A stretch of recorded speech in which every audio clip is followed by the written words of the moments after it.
How has hearing aid battery technology evolved from when it was first invented? By leaps and bounds. I mean, there's some key things that when we talk about how much stuff can you fit into that small space, right? These are really, the small batteries. We managed to get more material, more usable material into the battery by having done some very clever things about thinning components, using intricate manufacturing processes that give us, the maximum amount of internal volume in that very rigidly controlled space, right? We can't make the batteries bigger because then they wouldn't fit in the aid. So we've got to make them to the exact size specifications, but finding ways to put more stuff inside them has been, the key over the years. Well, in 1979, I believe, we started developing zinc air batteries. During that time, the prevalent battery for the hearing aid market was a mercuric oxide battery. The zinc air battery, what it offered was twice the life and a lot more environmentally friendly battery for the marketplace. Since that time, we've developed, I think we're on our 10th generation of zinc air batteries. The original battery had about half the life that we have today. So today's battery lasts twice as long, and it has a lot more features and capabilities than the earliest designs. What is zinc air technology? We use zinc and air from the atmosphere to make it work. And what that does is the zinc is on the inside of the battery, but we use oxygen from the outside. And that allows us to put more zinc inside in the battery, and it allows us to have much longer life than standard batteries such as a watch battery or other type of technologies. How is Rayovac's performance superior to its competition? Well, currently today we have the zero mercury technology.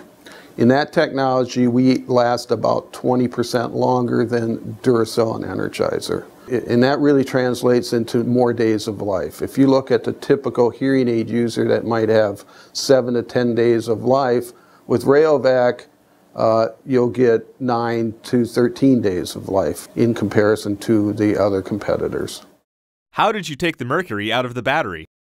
Mercury, as bad as you might think it is for the environment or the world, it did some useful things in the battery. It prevented leakage chiefly, and it helped performance. So when we looked to be able to come up with a formulation that eliminated it, we knew we couldn't suffer any losses. People got used to, you want the battery to perform equally, and that was our benchmark. We had to deliver the same amount of performance in the battery with the elimination of mercury. So we came up with a number of formulation and additives that could replace its function, so you got the same level of performance, but that you do without the mercury.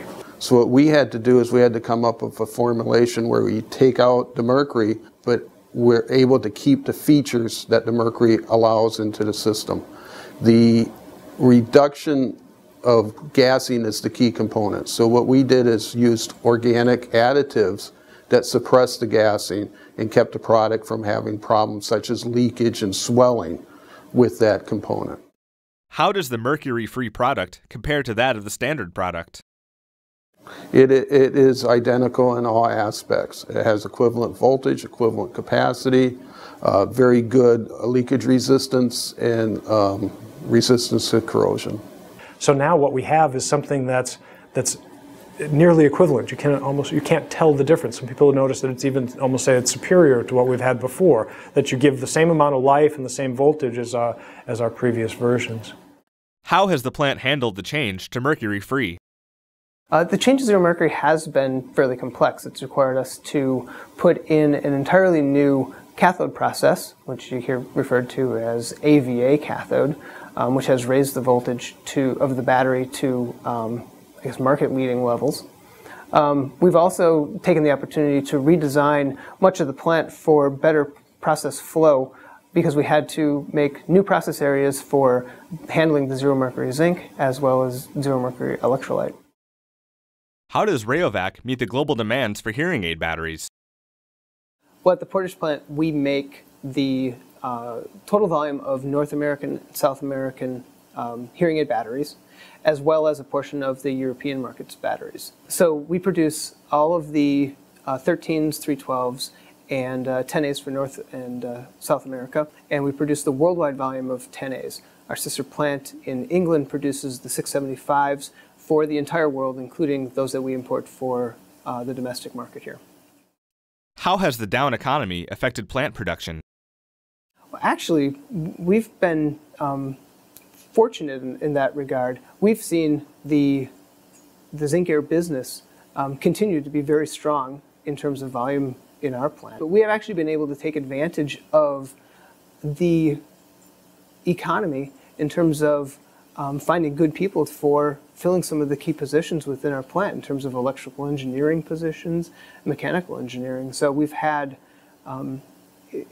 employment opportunities that in a stronger economy you might not actually have.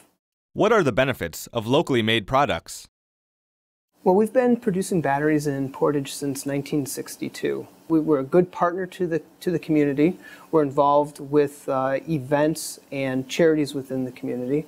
And we've been providing good and growing number of jobs that entire time. We also try to use local sources of supply when we can. Local within the community in Wisconsin when we can, but also just generally domestic within the United States.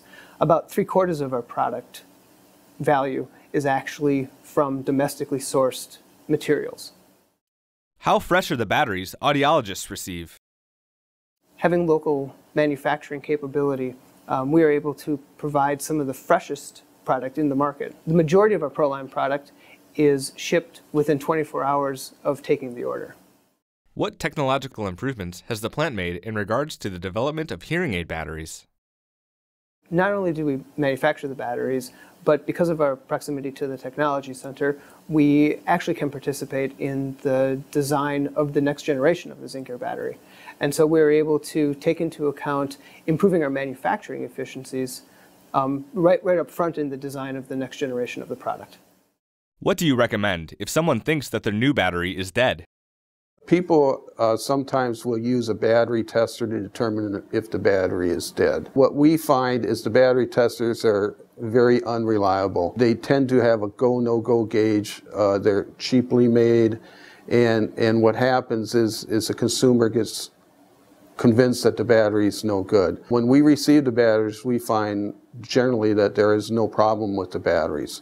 The key is try the battery in the aid to make sure it's not working. And the other thing is air up. One of the things that we find is if you untab the battery, allow it to sit for a minute or two before you actually put it in the aid, and that eliminates the majority of the problems that we find. Why do you have to let batteries air up?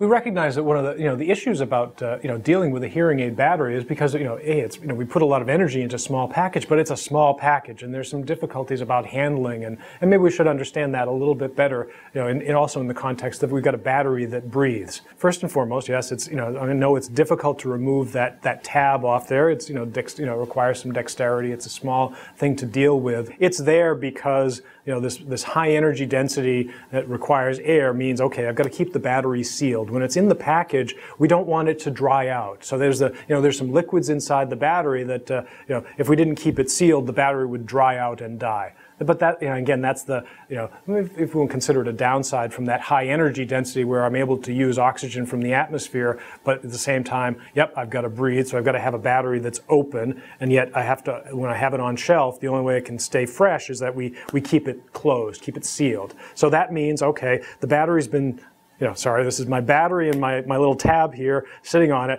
Those things, we've kept it sealed. Well, it's kind of like the battery has to catch its breath. So there's that piece about you peel off that seal, and now you've exposed the air hole, so now it has access to the to the air, but it almost has to refresh itself for a minute. Before the battery can go into the device and start working, we have to get enough air in there, and it just kind of it works its way through those air holes. Waiting a minute is the right thing to do to let the battery recover. So it's just been it's been closed up in the package. We peel it open, let it breathe, and then put it into the device. That way it has the full access to the oxygen that it needs in order to run the device.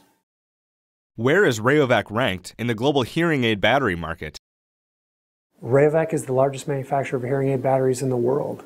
And really we dominate in every area. If I think back to where the battery business was, the hearing aid battery business was when I started with the company about 14 years ago, both the Portage and Washington plants are more than twice the size they were than 14 years ago. So it's a business that's important to us. It's a business we do well in, and we dominate and we like it that way. How has Rayovac become a market leader? It's important to us, for starters. It's not a significant part of some of our main competitors' business. It's a very significant part of our business. So we treat it accordingly.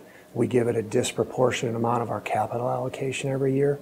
We spend more in R&D area than any other competitor would spend in primary hearing aid batteries. And that filters into our plants as well. So our plants are staffed with very large supportive engineering and quality control departments. The level of detail we put into manufacture is essential. We're building products that have tolerances that of a human hair. And so if you want to be good at that, you have to treat it seriously, and we do. From a technology standpoint, what has Rayovac done that has made it a market leader? First and foremost, and as simple as it is, we listen to our customers.